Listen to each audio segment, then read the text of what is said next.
I'm Robert Estrin here at livingpianos.com and virtualsheetmusic.com with a question.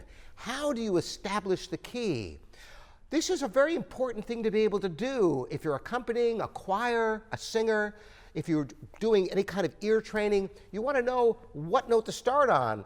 Suppose you had a room full of people and you're singing Happy Birthday. I bet you have experienced this where you have a room full of people and they start in about half a dozen different keys and it drives you nuts. Wouldn't it be nice to be able to establish the key? Well, how do you do it? Well, the most fundamental chord that establishes the key is the dominant seventh chord. So if we're in C major, the 5-7, G, B, D, F. But there is a much more structured way of establishing the key definitively, which is a classic, authentic cadence. Now, 1-4, 1-6-4, 5-7-1. What do all these numbers mean? Well, we start with the 1 chord. In C major, that's a C major chord.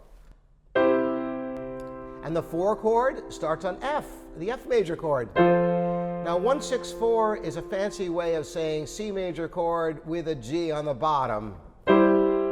And then your 5-7, G, B, D, F, and back to C. So when you hear it, there is no doubt what key you're in. Do. There is your tonic. And that is simply how to establish any key. You can establish a minor key exactly the same way.